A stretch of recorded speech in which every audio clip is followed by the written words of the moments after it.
Welcome to the Whole Athlete Podcast, where we focus on discussing topics to help you become a fat burner, optimize health, and improve performance in life and sports. Transform the whole you from the inside out with the holistic method. Let's dive in. Here's your host, Debbie Potts. Hey guys, it's Debbie Potts, the host of the Whole Athlete Podcast, and I've got my fellow Kion coach, Matt Bouback, on the line today to talk about training, fueling, racing performance for the Spartan race athlete. Thank you, Matt, for sharing your time with me today. Hey, thanks for having me on. I'm super excited to talk to another Kion coach and also to talk about my other favorite subject, Spartan racing. So yeah, absolutely. Thank you for having me on today. Let's start with what you do. We did your intro a little bit on your bio, but talk about how you got into Spartan racing and how you became more coaching in this area. Yeah, so I was in college. I went to college on a wrestling scholarship, and I've always been in competitive sports. And after college, and I got through in wrestling, I actually left doing anything physical for a really long time because I've been a trainer since 1996. But after college, I got a job with an Italian company, and I was a sales manager for North America. So I traveled all over. I was in, I think, Italy, which wasn't a bad thing, but I got to go to Italy quite a bit. And I traveled international. And so during that time, I got really, really fat. And so bad food, living in hotels and drinking a bunch of booze. I did not really follow a healthy lifestyle after sports. And it eventually caught up to me, and I decided to do a little bit of changing and put the focus back on my health. And that's when I started getting back into personal training, and then ultimately led to me opening my own fitness facility that had mixed martial arts, it had wrestling. And then as years went on, I opened up other facilities, and one of my members came up to me, and I hadn't done any running races. I hated running in college. I hated running growing up. Anything where I had to move my legs for a long period of time, I was out. I could do wrestling really well, but to me and started talking to me about this thing that he did out in the mountains in California. He talked about lifting buckets of rocks up the side of a mountain, going under barbed wire, running through mud, and having to do this thing called a burpee, which at the time, which was like 4 or 5 years ago, I had no idea really what a true burpee was. And I said, I was just like, that sounds really, really awesome. How do I do one of those?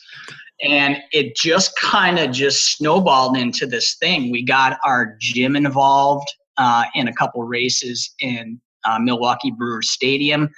And since then it's been, all hands on. I ultimately became a Spartan SGX coach.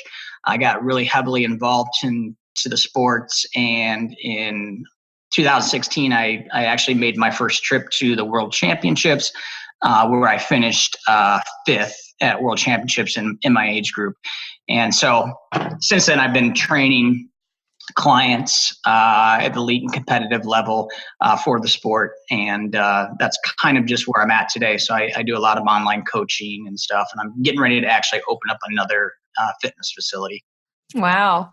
You go. I'm closing my studio because I can't handle it. Doing that. It's ironic. I sold my gym a year ago, and when I sold it because I wanted to finish my book, and I wanted to create an online app that I could use for my clients, and I did my podcast last year. So I said I would never go back to being a gym owner. Well, fast forward 12 months, here I am, right in the same spot I left off a year ago. So Yeah, I'm excited. I don't know.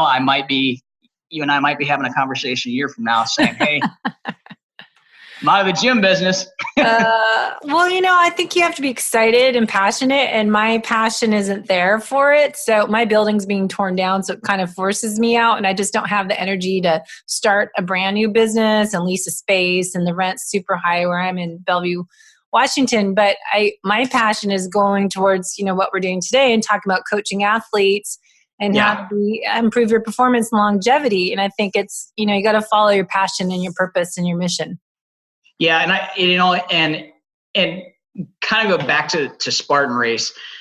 I think one of the things that attracted me so much with the sport was I've always been competitive. I was competitive college wrestler, and I hadn't found anything in my life that really I could sink my teeth into, that was high intensity, that you had to train like a savage to do. I mean, and I hated running.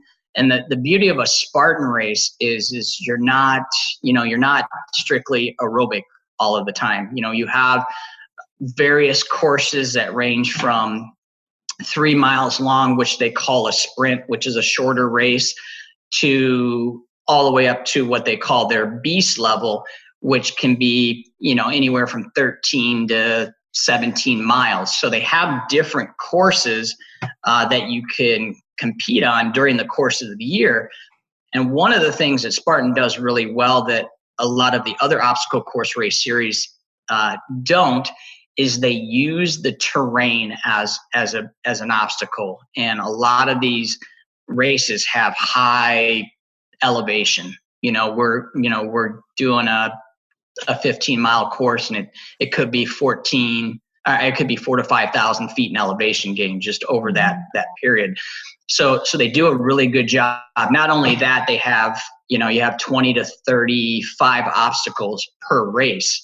And so that was one of the things that attracted me to the sport, because it's just, it's not a very long race. It can be anywhere from 30 minutes to 3 hours, just depending on the athlete. But when you're done, you're absolutely done. You're wiped out.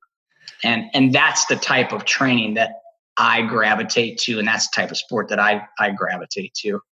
Okay, so what we are talking about today is Spartan racing versus endurance training. And we talk all the time about metabolic efficiency and training your body, burn fat or fuel, and then where your anaerobic threshold is and your metabolic crossover points. So if we're training for a Spartan race, type of race is very high heart rate, how would you train a client to be metabolically efficient and spare that muscle glycogen through their training?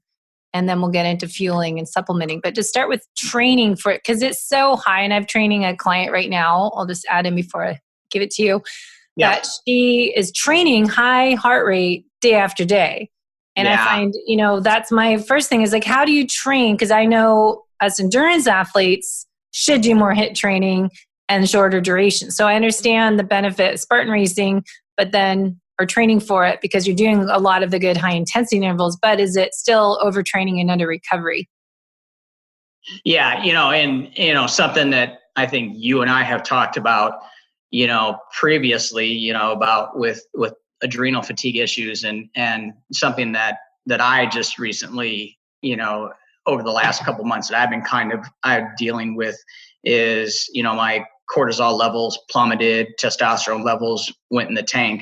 And if I'm training myself, I'm not a very good coach to myself, because I get in this hole where, I think my mentality is I have to go hard all the time, and I'm not giving myself enough time for recovery. But specifically training for a Spartan race, you have to, obviously, anything that you do in an endurance sport, at least with my clients, I always try to find out what their, lactate threshold heart rate is going to be, instead establish that baseline. And then once we get that through, and we usually typically do that through just like a 30-minute run test.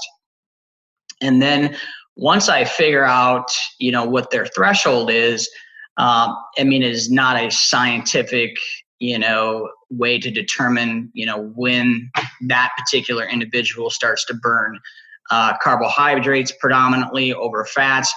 But we can get an idea based on that where we need to be in as far as our training zones. But, it depends on the length of the race. And so let's just take a standard 8-mile, what they call a Spartan super race. During the course of the race, you're going to have all of these, what I like to call these refractory zones, where you're switching from an aerobic to anaerobic. And during the course of the training, we have to kind of mirror that up to what our race scenarios are going to be. And usually, typically during a race, you're doing something every quarter mile to a half mile. So on a Monday, generally we start off with something like a slow aerobic, base run, or what we might call just like an easy recovery run. And that would be something for this particular race that we would just do at a very, very low heart rate where we're burning fat, right? We're not dipping into the carbohydrate burning zone. And so you're going to be at a lower heart rate, just nice, easy, get the legs going out. And then generally on a Tuesday, I will do some sort of leg strength workouts with mixed in and incorporate that with some high intensity training stuff. And did you want me to get into like specific things that I do for that? Yeah, just a little bit on that. And then because I want to get into recovery and repair and nutrition as well. Yeah. So Monday, easy day, easy run. And then on Tuesday, so the specific things that I do with some clients, and I'll just make this point too, before we, get too deep into this is, just as much as nutrition is very individualized, so is our training plans. We can make some assumptions in trainings, and I do have a platform on my app where, I give a training plan that can work well for a lot of people, but for the vast majority of people that want to be competitive, they're trying to make it to Worlds and trying to get on a podium, I want to make sure that we give them specific things based on, their week to week.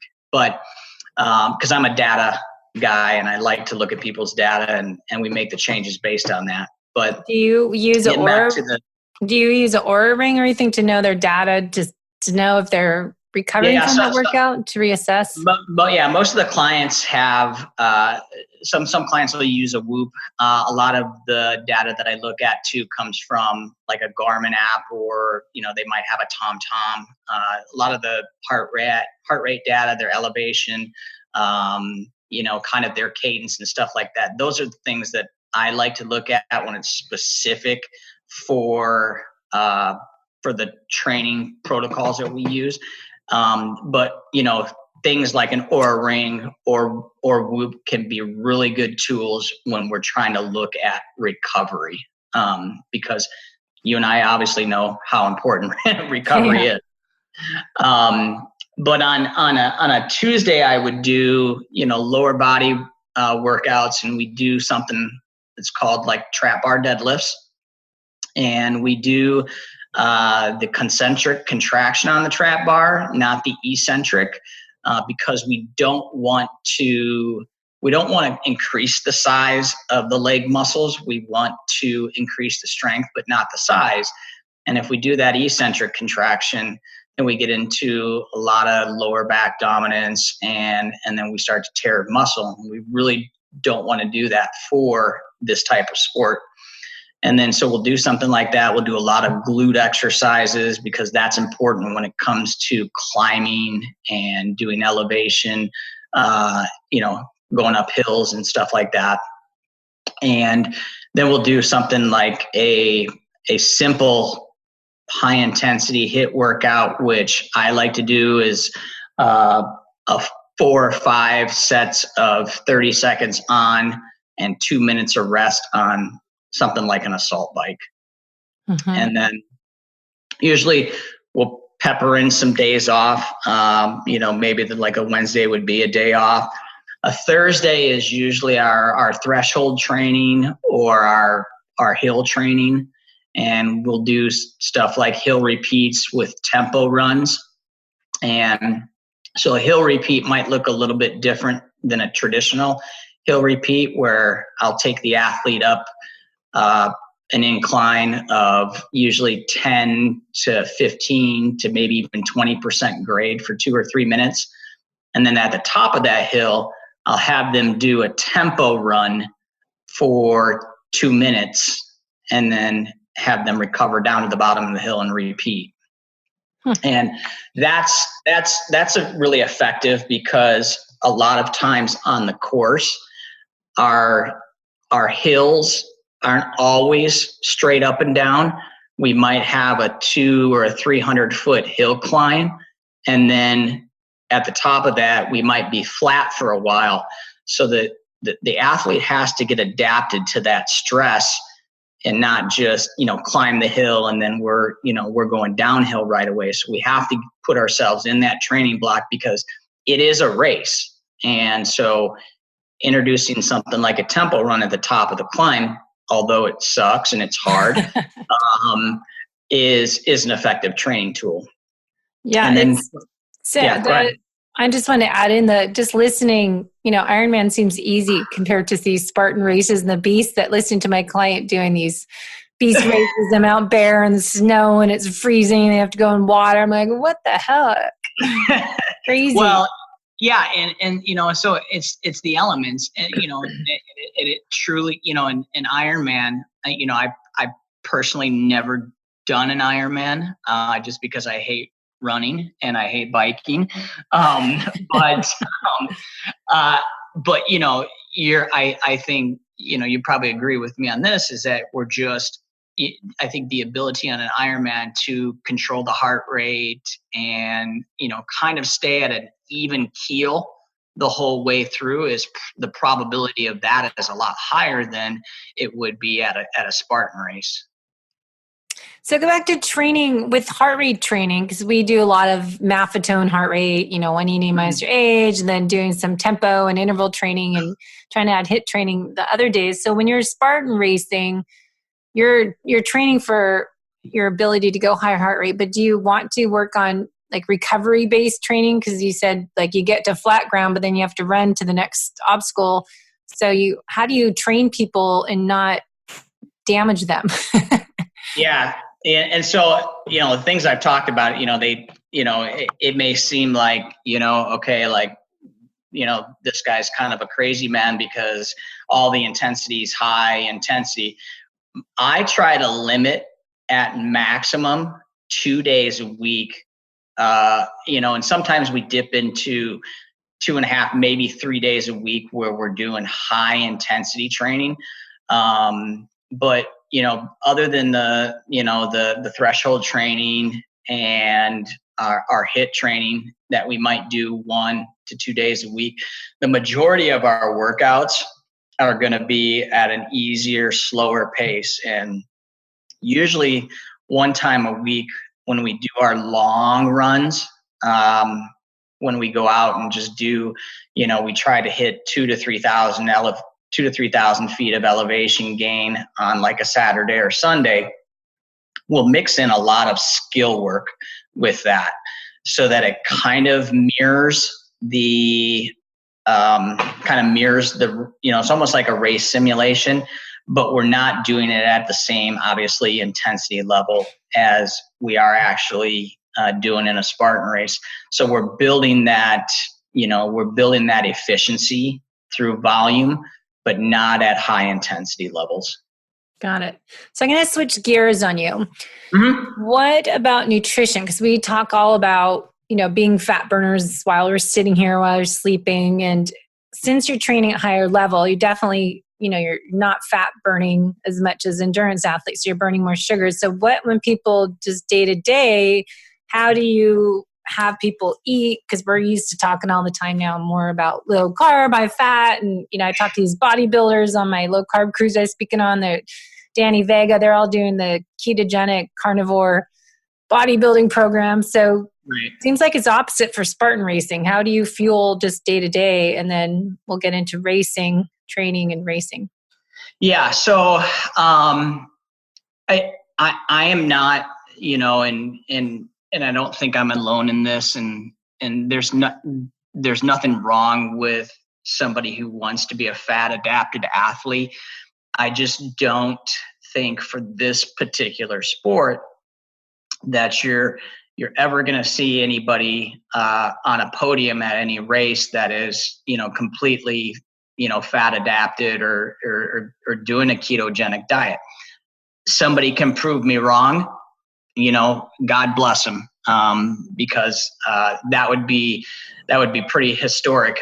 But what I try to do, carbs for us, carbs are king in our sport for this particular sport.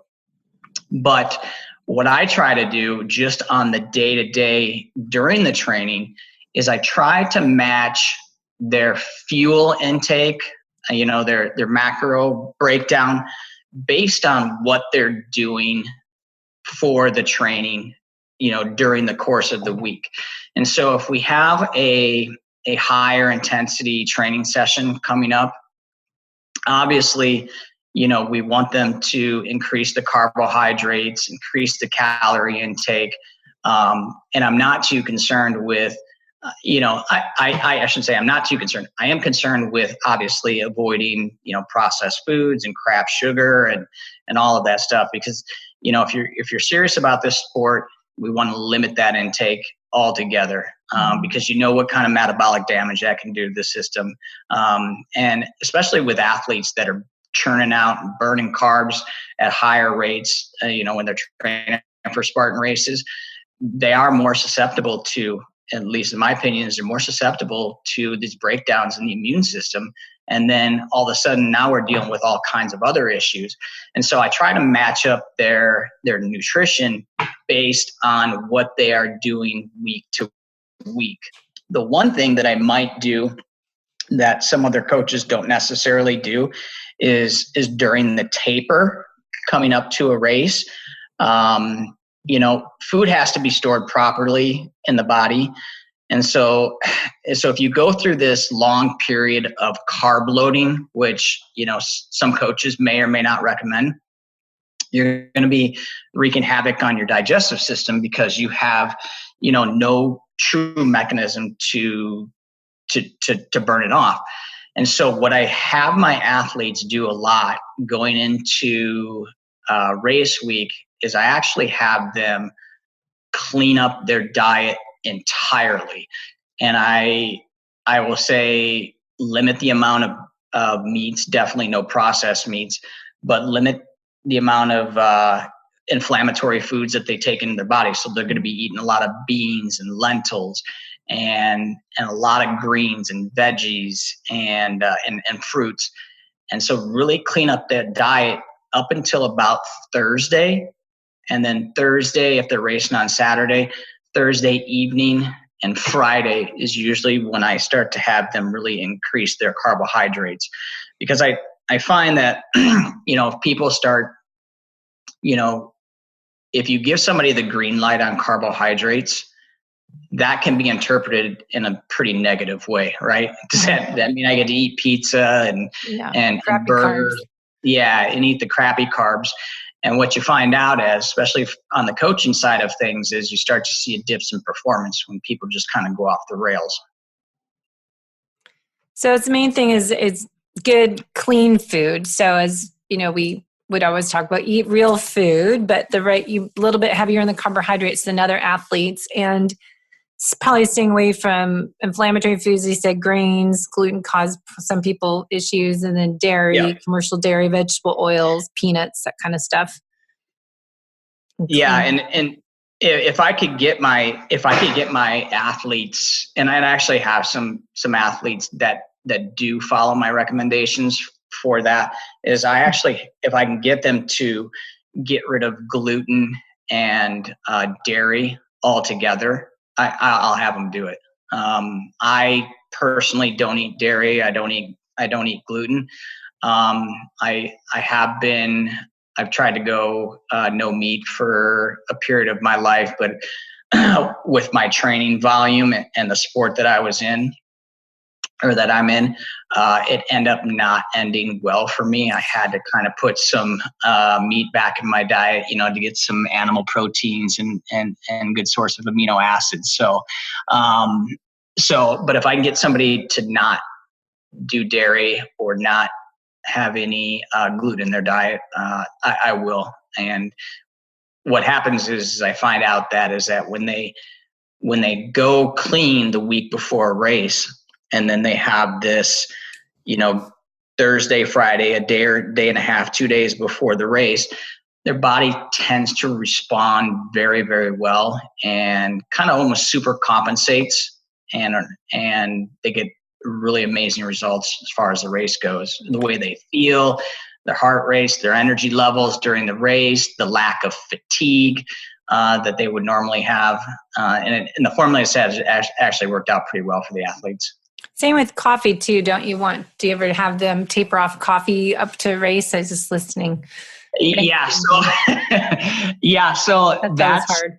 Yeah. That scenario is ideal, but it's, for me, what I found out as a coach, it's less likely to happen. I don't know if I could do it either. It's you can take away, my gluten. You can take away my sour cream and cheese, but don't touch my coffee.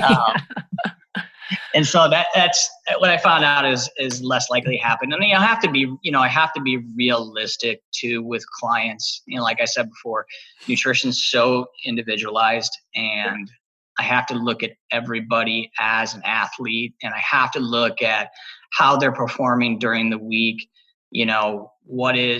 Are they overtaxing their body? Is their heart rate, what kind of heart rate variability are we getting? Are we getting good recovery? Are we sleeping well? Because, I'm sure you agree with this, is that nutrition can directly impact your sleep and recovery. Mm-hmm. Oh yeah.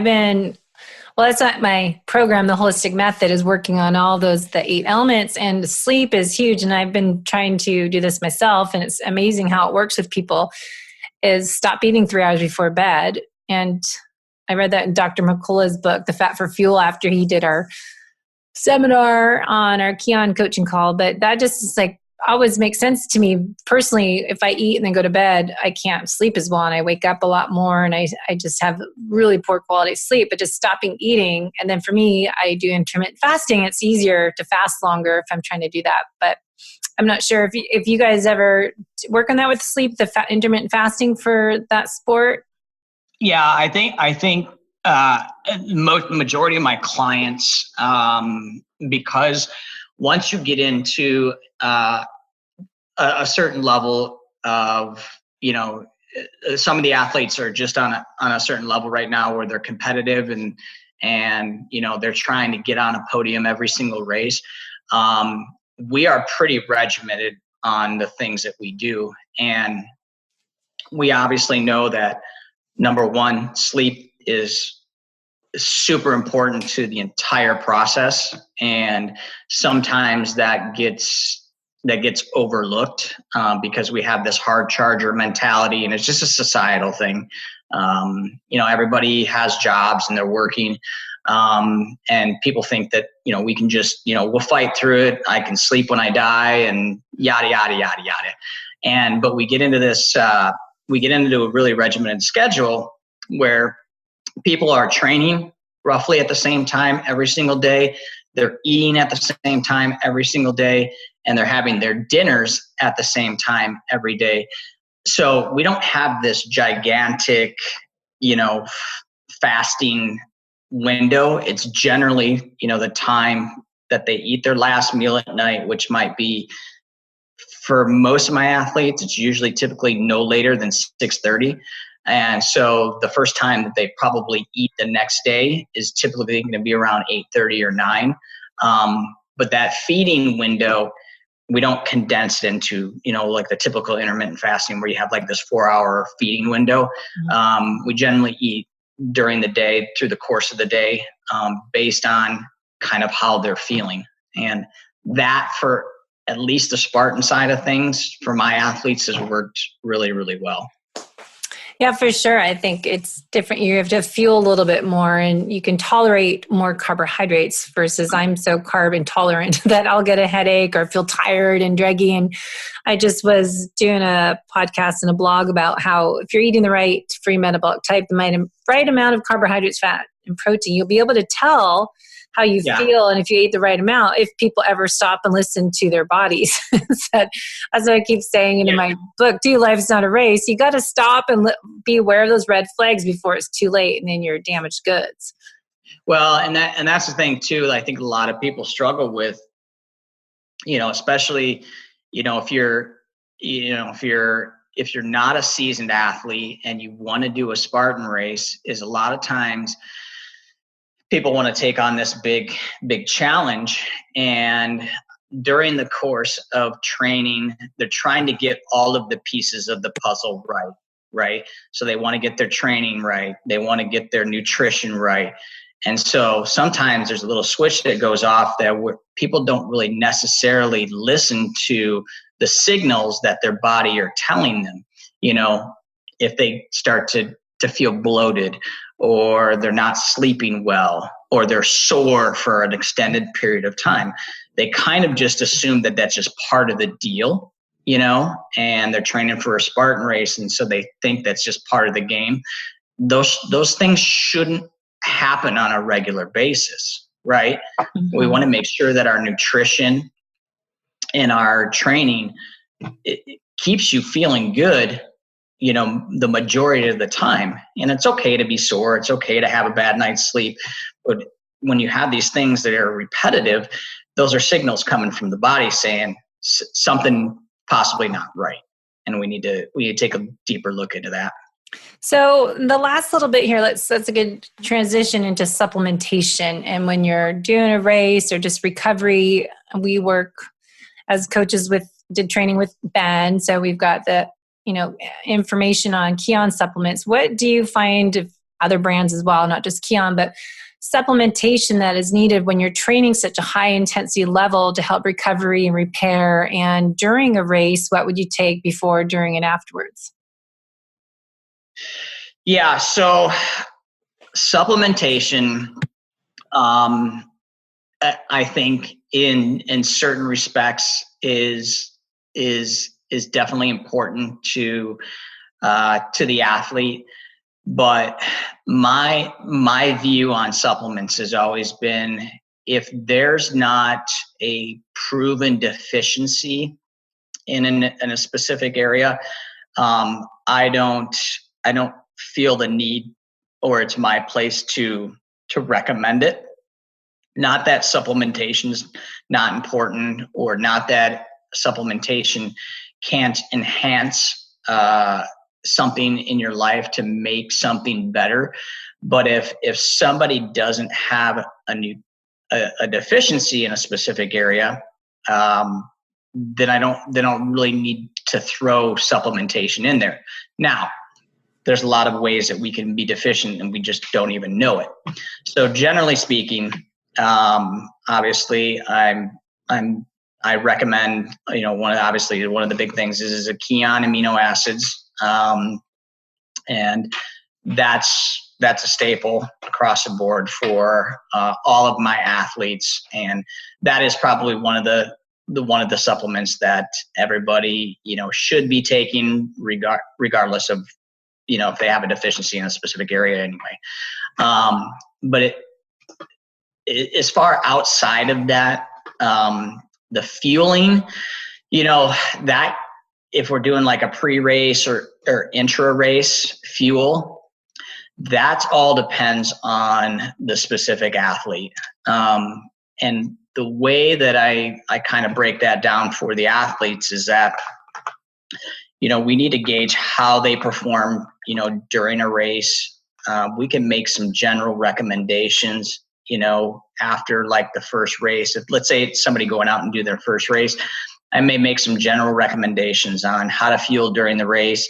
The big thing, years ago in a Spartan race was goos, right? Goo packs or gels. And I think that the reason people do those a lot in Spartan races is because they're efficient, right? We don't have a lot of time during a race to stop and take a mix of something, or if we have like a little Camelback and a travel pack or something like that. There's just not a lot of time, for the competitive athletes to worry about their fuel. They need something really quick.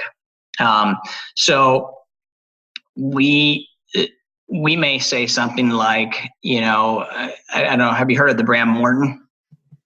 Morton, no. Yeah. So that is it's a new type of gel that's out there, and I think it's been around for about a year. It's MAURTEN. A lot of the athletes that I work with really like that because it doesn't require water. You can get it as a standalone thing. A lot of the other gels that people use during a Spartan race, a lot of times you have to wash those down with a lot of water. Yeah. But pre-race, it's generally about the nutrition. For us, it's been about the nutrition in the morning. And kind of like I said before, it's per athlete, because everybody responds to certain fuels differently. And so the biggest advice that I give to everybody is to make sure that when they go out and they decide on their fuel for races, that they have at least given it a couple trial runs during workouts to make sure that their body reacts well and they don't have any digestive issues at all. Yeah. One of the things that I talk a lot about with athletes is magnesium.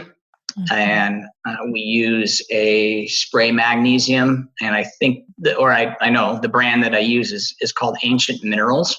Mm-hmm. And I have found it to be extremely effective pre-race, putting it on pre-race. It's been for as far back as I've been using it, that's been kind of lauded as this kind of post-race recovery. You can use it for post-race recovery. I actually have it, have the runners put it on prior to the race, and it has become very effective for delaying fatigue. Yeah, it's always good, especially that race when you have to do 200 burpees. Yeah, it becomes really effective for delaying fatigue in the races. So magnesium, but I also have them using magnesium on a day-to-day basis too, as well. Well, do you do any lab testing? I know we talked a little bit on our Kion program, and I'm becoming an FDN practitioner right now, so I'm learning how to be able to order all the lab testing. But I find, getting what I learned as a nutritional therapist and now FDN, that putting the pieces of the puzzle together for athletes that are, not feeling good, have GI stress, having poor recovery, delay in feeling their muscles bounce back and all that. So do you ever work on that with people, or can you? Yeah, no. So I haven't started ordering lab testing for my athletes personally, but once my new facility opens, I will. But if I need to, I'll have a specific test that I want done for an athlete. But I, knock on wood, I've trained hundreds of people for Spartan races, and I have been very lucky that I have avoided any really dramatic issues with any of the athletes that I've ever trained. That's good. It's good success stories. The rate's good, but but there will always be that time. But no, specifically, I'll recommend somebody to get blood work done when needed, but I haven't done any lab testing myself or ordered any kits for anybody. Good. What types of testing are you doing right now? Well, once I finish FDN practitioner program, I will be able to order. There's typically 5 basic labs that we do that will be saliva hormone test or the Dutch test. I'm doing the advanced training to do that. And then there's a urine test that tells our oxidative stress on your cells, ability to digest protein, and the bile, the acids. So if your fat, your detoxification, oxidative stress, and said all that. So 3 things there. And then the gut dysbiosis, so stool test for any fungus, parasites, that stuff. And then food sensitivity panel. And then there's another test, a leaky permeable gut type of test. We can find out if there's signs of leaky gut, permeable gut wall lining. And then I can continue on with some additional labs, but starting with these 5. And it really, I think it's helpful when, like, I'm going to specialize in working with people that are damaged and help them if they're not performing well and having troubles burning fat, losing fat weight, and getting lean and strong and improving the aging process. I think it helps just give more information, because as nutritional therapists, we get a lot of signs and symptoms, and we can do a nutritional assessment questionnaire and lab functional evaluation. Then the lab testing will just help that more, kind of put the pieces of the puzzle together, because people have these different complaints, and just figure out where is the metabolic chaos coming from. So it's really interesting, because it could be everywhere, and all the external stressors we can work on, but internal stressors, I think you need to do some lab testing on to investigate further. Yeah. And that's, in those things, when you're talking about, the overall stress, particularly for Spartan race, the race itself is extremely, it's pretty damaging, to the body. And, you're putting your body through, hell for a couple hours, and you generally don't see, there may be 10,000 people at a single event. You don't generally see somebody, crossing the finish line, refreshed and looking like they can go out for a race. We have our top end athletes that are able to do that, but, you're doing, from heavy lifting to, rolling through mud. I mean, your body gets beat up. And the process to train for that, it may sound as if we have to train like the race, but we generally don't. Like I said, we're only a couple days a week where we're doing some high intensity stuff. But the rest of the time, we're really focused on making sure that our nutrition is on point and our recovery is on point. And I don't want to get my athletes to get into the same loophole as I got into, where I was, high intensity, as much as I could consume without recovery. And that's when the wheels really start to fall off, and it's a hard thing to come out of. Yeah. Well, I love your information, and get to talk about a different topic than, low carb, high fat, keto athletes and nutritional therapy. So it's kind of fun to get perspective on the other side of sports that are killer, high intensity interval training and running and climbing and doing everything you do in a Spartan race, especially that beast race my client just did. Sounds insane. Where'd she do it at? Big Bear. Is that God. That sounded a nightmare. The worst one to possibly do. Was that her first one? No, she's been racing, and she's trying to get to Worlds and doing high level last, I think, 3 years, and, trying to podium. She's 50 age group, so she's masters and kicking butt, but it's just amazing, listening to what they do in their training. And that's why I was just curious to talk to you about. It's like, all right, I think you need more recovery and repair between these high intensity sessions, and not do them back to back to back, and figure out nutrition supplement to recover right. Because I just think you can just hammer yourself if you don't train correctly for a Spartan race, as any race. Yeah. 100%. So where can people find you for coaching? If you're elite or age grouper, everyone can come to you for Spartan race coaching. And so if you go to my website, it is bossmanfitness.com. And I have a downloadable app that goes right to your phone, and within that app contains, and I update the app monthly.